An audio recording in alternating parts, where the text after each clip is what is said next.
What's up, guys and gals, and welcome back to the Nerd Castle. Today in the world of indie gaming, an old friend has received a facelift. Today we're checking out Judgement Apocalypse Survival Simulation, which just got a free DLC that you can go get right now. It's basically like a hard roguelike mode, in case you were wondering what it's like. It's basically a much more difficult version of the base game. So, if you struggled your way through the base game and found that it lacked the challenge that you wanted, now you can play on the Desert Survival DLC, which is quite a bit more difficult. I'll be honest with you, it focuses much more on scavenging than it does on base building. If you've never seen this game before, it's kind of like a lighter weight version of RimWorld. It's a lightweight version of RimWorld, is essentially the way that I would describe it, set in a world where hell has broken loose of its bonds and erupted into the material plane, and you've got to hold back demons and Grim Reapers and Hellhounds and all that kind of stuff. I like this game a ton. I've played it a bunch in my free time, and so let's dive straight on into a new game. We're going to be playing on challenging. We're going to put that on the Desert Survival mode right there real fast to make sure that we've got it going. Our map seed is all set up. You need to be aware that in the Desert Survival DLC, there are some maps that are unplayable.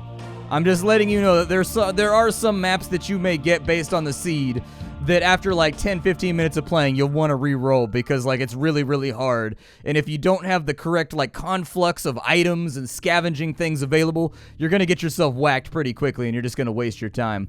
Let's play. We've got to pick our survivors. So we've got Jenny, who is an engineer. I'd rather have somebody, so yeah, that works better. So we have someone who's a huntsman. We have a believer, not a believer. We're going to leave that by the sidelines. A believer, there's a V right there, not a B. And he's healthy. He's got 8% extra health. Nice. Now this person was a SWAT officer. So she has more armor and more cover efficiency, which is actually kind of underrated and good. We also have Brute, which means she deals a lot of damage, but her work speed suffers because of it because she's clumsy. And then she has a buff to bodybuilding, which means she has more health, more energy, and more nutrition. We have Heather, who is a spotter. So she has better stealth, she has better vision range, and she can equip sniper rifles. She's a bodybuilder as well, and so she's got the same buff that Anna has. And then she's also nimble, which means she moves a little bit faster. I kind of like this group, so I'm going to take them. It was one of your monthly camping trips, escaping the daily routine, drinking beers and telling jokes. All of a sudden, two terrified hunters come running out of the dock, screaming at you to hide. You hear loud growling noises from the woods behind them. Out of the trees appears the creature, a beast like nothing you've ever seen before, straight out of a horror tale. It catches up with the hunters, and they turn to fight.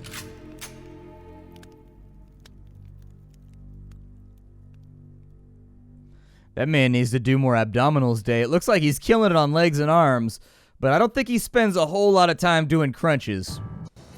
Alright, so here we are. While your small group quickly hides amongst the trees, the two hunters check their weapons one last time. Jeremiah and Chandler have never faced monsters like these, but they are still combat veterans with years of training and their instinct quickly settles in. Left clicked, okay, so we already know that part. We just gotta kill these guys. Here's the fun fact about this little tutorial. You can't die in it, so play as haphazardly as you desire to play. It doesn't matter. It doesn't matter at all. So, like, you see how Jeremiah right there, he stops losing health at a certain level. That's all you need to know. You can't die in the tutorial. Easy peasy. The hunters hear more creatures emerging from the woods. Breathless and scared, they prepare to defend themselves against yet another wave. These creatures can attack from afar. Ducking behind cover, such as the ruin of the old car nearby, provides protection from ranged attacks, as well as better accuracy. So what they want us to do is they want us kind of in the tutorial to set up over here. I'm going to throw a hand grenade at these dudes, I think. Yeah, throw a hand grenade at these guys. There you go. Perfect. Hand grenade out. It didn't really do as much damage as I was hoping it was going to do. But you know what? We're fighting Grim Reapers and zombies with Uzis. Like, at a certain point, you're just going to have to forestall belief that, like, I guess it's an imaginary world. A hand grenade cannot be lethal to Grim Reapers if it wants to. Jeremiah, carrying a blade, is well suited to be a frontline defender, while Chandler, with his hunting rifle, is better at attacking from afar. Survivors with ranged weapons suffer penalties in attack and defense when they attack enemies that are adjacent to their space. So keep Chandler behind Jeremiah. Yeah, they said that they were out on a hunting trip. Why is this guy hunting with a katana? That's something that, like, I just noticed Why is he hunting with a katana? That seems like a misallocation. I mean, maybe he's that good.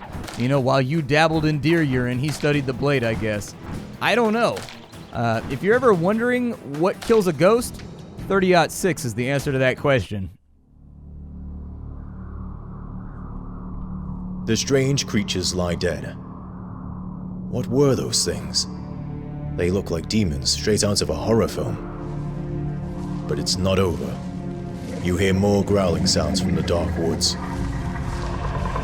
More of the menacing creatures come swarming into the clearing. The hunters are surrounded and yell at you to run. You waste no time and do as they say. You climb a small hill that affords a clear view of the nearby town. It is already burning. You can hear the sound of growling and panicked screams carried across the wind. The creatures are everywhere. Going back is not an option. You decide to move away from the town, deeper into the woods. You find a remote clearing where you decide to regroup and try to figure out what just happened. I would extrapolate that it's reasonably obvious what happened. Like if I walked out of my front door one day and the entire world was on fire and there was like Doom-style imps running around all over the place, I think I would process that pretty quickly. I'd be like, oh my god, it finally happened. I live in Hellgate, London. Like, You need a rest now, as your flight from these things have left you bruised and exhausted. You seem to be safe for now, but you can still hear occasional explosions from the town that you left behind. You're happy in a sort of terrified way. You survived the attack. It will certainly be just a matter of time until the government calls in bombers and takes care of the creatures, but in the meantime, it's still too dangerous to think about going back to town, and you're going to need to fend for yourself in the woods for a while.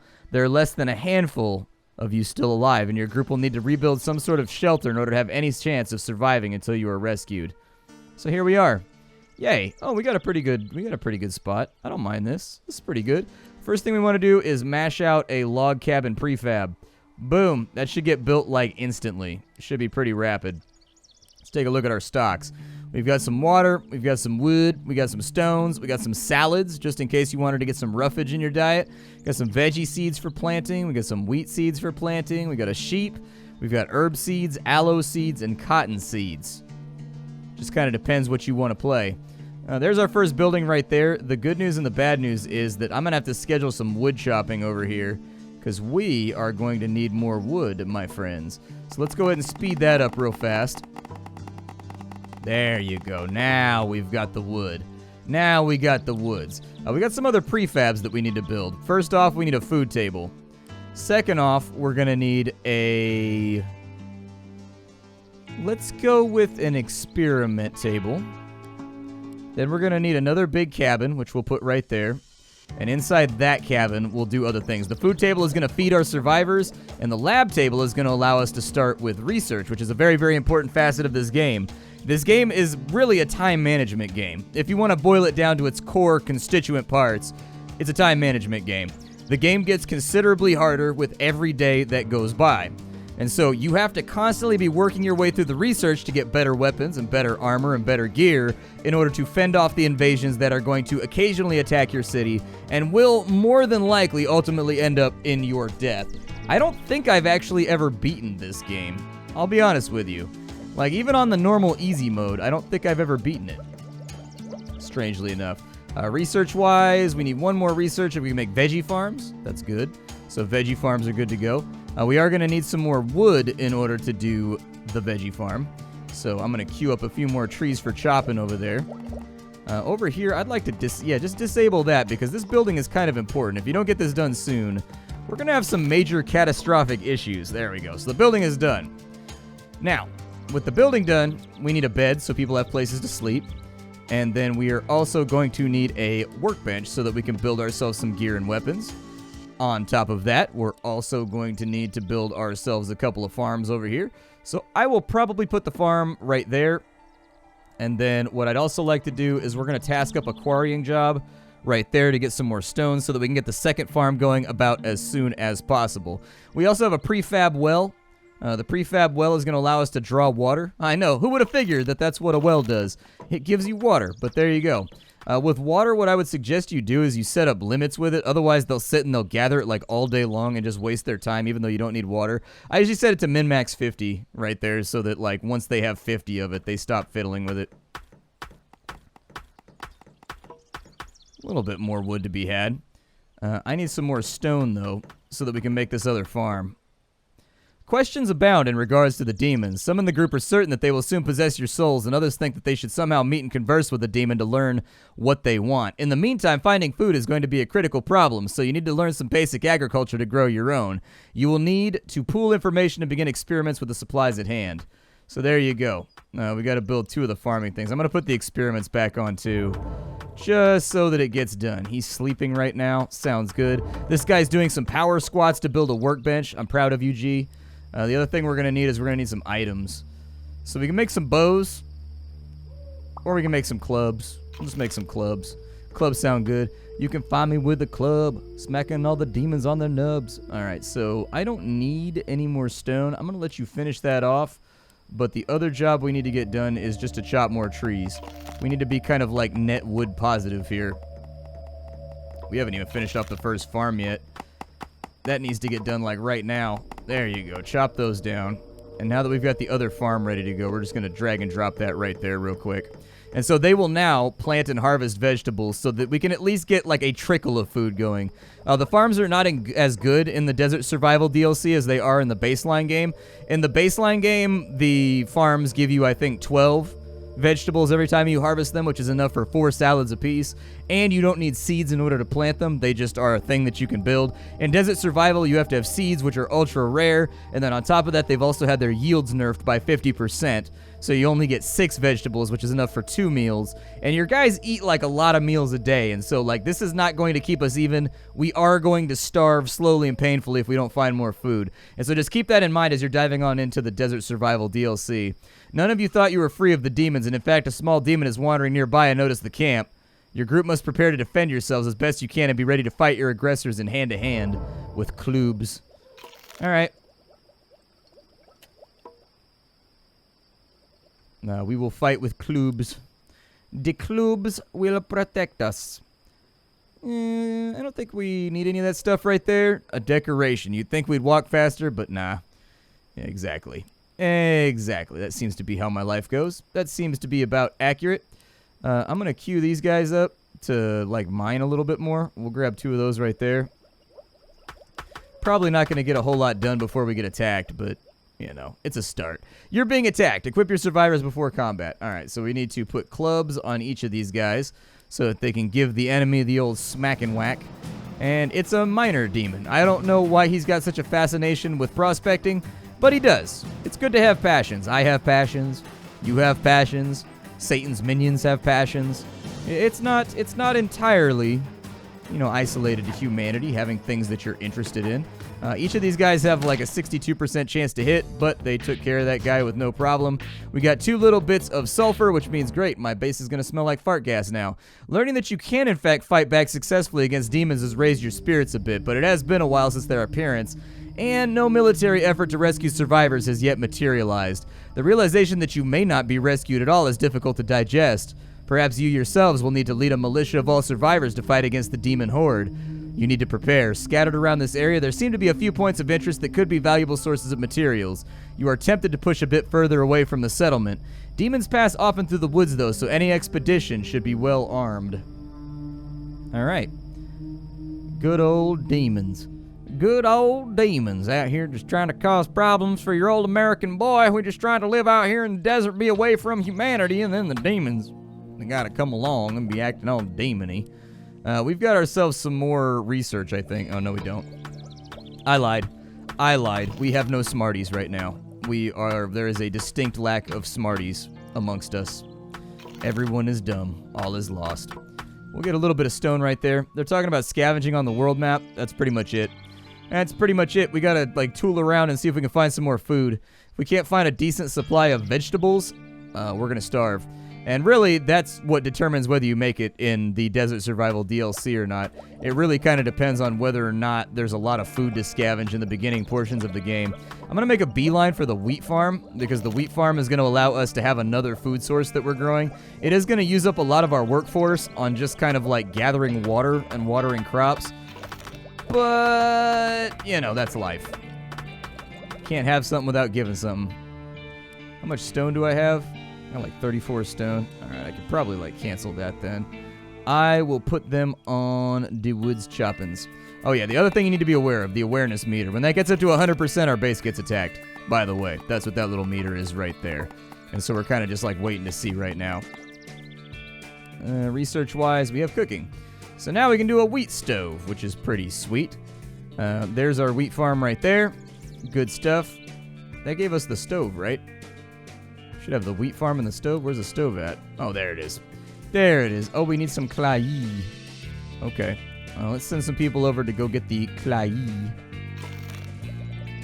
So that possibly that gets done. We got 37 wood right now. It'll be okay. It'll be alright. You guys go get me some clay real fast. I need 10 clay so I can make this wheat farm. It is like sort of imperative that this gets done. Or, you know, you can go sleep and like not do the task that I gave you. That's fine.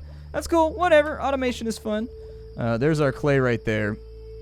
So now we need boards. Oh, I totally forgot about boards. Good old boards. Yeah, so we're going to need woodworking in order to make that all happen. We are producing research, although not at the rate. If we had taken a researcher, this would be going up at like double the speed. But, you know, maybe we'll pick up a researcher later on. Research tends to be like a fairly frequent trait from my understanding of this game. Like me playing it, you tend to get a lot of people that are like amateur researchers, I guess. We should probably go scout too. Let's go see if we can hit this place. Let's make a new task force. We will have the defender and a scout go out there. We'll approve that. They're called the Beggars. That is a terrible name for an attack force. Cool logo though. Cool Sons of Anarchy logo though. I'm gonna auto-resolve this and hopefully we don't die horribly. We get anything good? Hey, 26 veggies. Nice. I'll take that. Supplies are important, but you should also consider adding more survivors to your group. More working hands and more fighters will increase your chances of survival. Don't forget that a larger group will have more mouths to feed. Make sure you produce enough food and water. Someone nearby is being chased by enemy creatures. Alright, let's go save them. Gonna run up there real fast. Save their life. Saved your life! And then with our fourth guy, we'll definitely have a better attack force. This should be fairly easy to rescue. This is one of the mini missions that you're going to play in Judgment Apocalypse Survival Simulator. You have to play these. You're basically going to run them around like a real-time strategy game until you find enemies. And once you find enemies, you smack them in the face until they no longer glow with a demonic brightness. And once they fall over dead, you rescue somebody from a cage and everything is okay. That's how life works. I learned that in the streets. Smack people with clubs and then rescue your friends from cages. Welcome to the Splattercat growing up experience. I'm going to speed up the game slightly. Got that demon right there. I don't see the cage over here. There it is. I knew it was going to be around somewhere. We got to break this guy out of the cage. Bad news is when you break him out of the cage, it's going to spawn a bunch of enemies. So there is no way to stealth this mission, if you were wondering. There's no way to like do this mission and just like stealth in and steal the guy out from under the noses of the demons. They automatically aggro you if they're on the map when you touch the cage, and they automatically spawn when you touch the cage as well. And it gets worse and worse the more people you have, but this one should be reasonably easy. So there is Elijah. What does Elijah do? He's an occultist? That actually might be okay. He's religious, so his occult research speed is way slower. We don't want him on occult research, but he can equip holy armor, which is pretty cool. So with holy weapons, he gets plus 10% accuracy. He's nimble, and he was abducted by aliens, which means that he researches faster, rituals faster, has terrible melee accuracy. So this guy's going to be a ranged attacker, and he can use rare occult weapons, too, as a result of being abducted by aliens. Because I guess maybe he's seen them before, like on the alien spaceship. I don't know. Either way, being abducted by aliens allows him to use, like, the BFG 9000 or, like, that weird spear from Turok, because he just knows what it is. There we go, but we rescued our fourth person. Pretty sweet. Pretty sweet. Rescued a fourth guy. Demonology and the occult are now subjects of great interest to your little group. Who are these attackers and why are they here? Is there some effective action or defense against this otherworldly swarm? Although you may have all been skeptics up until recently, the group is now of the general opinion that occult knowledge might just hold the key to stopping the demonic nightmare. Okay, these guys, like, go down here. I still am not done with you, like, finding food. The other guy will be automatically sent back to town, so we don't need to worry about him. How hard is this place going to be? Not too bad. We made it through. Just auto-resolve the little combats like those. It makes life easier, trust me. Like, you can fight them all out if you really want to, but I just don't see the point. Like, the auto-resolve in this game is actually pretty decent when you compare it to, like, Mount & Blade Warband or other games that have auto-resolve. So there's our 4th guy. We're going to want another bed before we have, like, a 5th guy. We also have a level up. You guys brought back the veggies, right? I'm going to say, you should, like, make some food. Somebody should absolutely come over here and make some more dinners for us so that we're not, like, close to starving anymore. Perfect. All right, so we've got enough food for right now to last us, like, another 3 or 4 days, maybe. We do have a level up on our scout. So this guy's a huntsman. He's got bow accuracy. My suggestion would be that we raise archery on him. And then we also start thinking about the possibility, how much research do I have? So I've got woodworking over here. Let's go ahead and do woodworking real fast. Elijah should do our research from now on, and as you can tell, it's a lot faster with Elijah. He doesn't have, like, crazy buffs to doing woodworking, but he does have decent buffs. We need to build this sawmill over here, so we'll put the sawhorse over there. And somebody will get that built. That way we can mash out some planks. Once we've mashed out the planks, then we can make the wheat farm. And from there, we shouldn't have to worry about food quite so much anymore. Like, it's still going to be a primary concern. Like, we're not going to be out from underneath the executioner's axe that early. But someone nearby is being chased by creatures. I don't think we have enough room for him. I don't think we have the food. Like, I'm not trying to be a negative Nancy right now, but I just don't think we have the foodstuffs. I'd rather not bring a new person in. Scavenging. We've got spike barricade and a furnace. Efficient gathering, which is super expensive. Patchwork armor is pretty good. I kind of want it, like, it'll add like an extra 15 HP onto each of these guys. Armor in this game doesn't actually, like, negate damage. It just, like, as far as I understand, it just adds more HP. It just adds to the HP bloat, if I remember correctly, but I might be recalling wrongfully. I don't know. And we'll do bows in just a minute to get people set up. Your people in this game die ludicrously quickly from starvation, in case you're wondering. Like, when you run out of food, it'll take about, like, 5 hours before everybody dies. They starve pretty hard, pretty quickly. With wood and boards. We have 46 wood right there, so what we need to do is we need to go over here, we need to set this up. That will enable crafting, and what I want to do is I want to make it so that we always have 10 boards here. I don't know how many we needed for this farm. We need 12. Okay, so let's make it so that we always have 15 boards then. Perfect. 15 boards. And as you can see, she's going to start mashing out boards. How's our research looking? We got bow making? Hell yeah. The other task that I wanted is to keep deforesting, my friends. Deforest your asses off. The more deforestation, like, we are, like, culpable for, there we go, that's the word that I was looking for. The more deforestation we can do, the happier a camper I will be. Just kill all of the nature. Murder it in its stupid, naturey face. And then we need a wheat farm over here. I'll probably just put the wheat farm, like, right there. That looks good. Hopefully somebody gets that built shortly. And then the other thing we're going to need is we're going to need this oven. It's going to take a few more clay to get that done. So there you go. We'll queue that up. That should be enough clay to get that mashed out. And between these two resources, we should have enough food. Should. I think water is going to be the issue at that point. So there you go. We have the clay. We got a few more veggies. Our food is horribly low right now.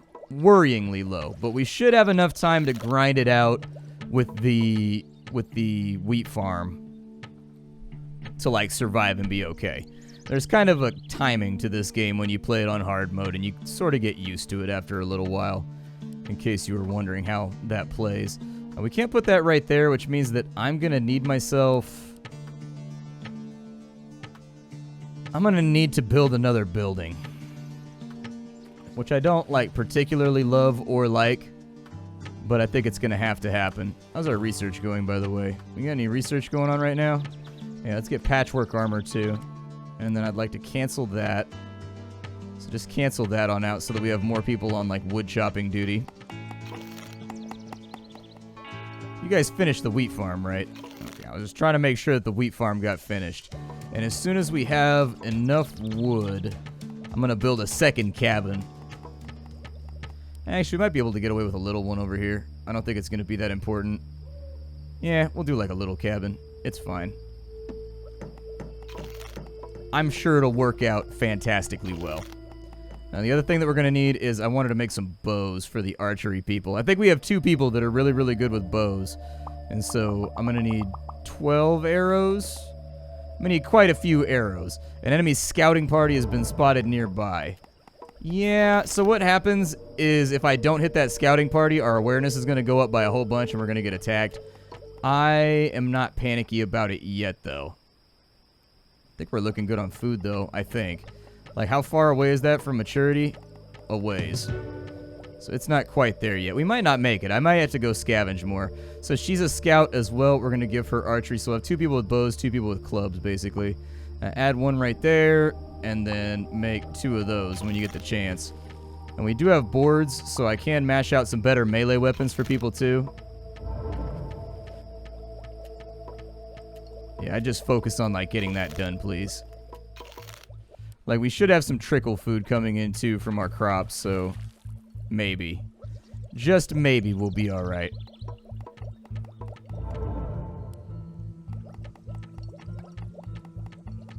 We are going through wood rather rapidly, aren't we? Do me a favor, make me another bow, please. We're about to be attacked. There you go. Make me another bow and maybe another quarterstaff as well. Like, if you could make both of those, I will be pleased with you. As long as you get the bow done, I'll be happy, actually. I don't really care too much about the quarterstaff, but the bow matters. And we'll equip that once the combat gets here, because we got about 8% left. I'll more than likely send these guys out on a scouting party to go, like, raid some more neighboring areas right after this gets done, just to make sure we don't starve and we don't fall apart. Because we are kind of close to the precipice right now of starvation. So, it's gonna have to happen, me thinkies.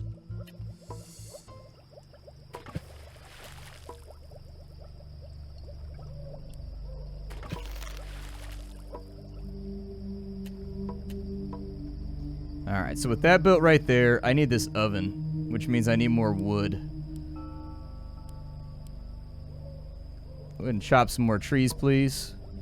Our food is not going to hold out. However, we do have a bunch of wheat, and I think that'll become 16 bread in total. Alright, so we have an attack coming now.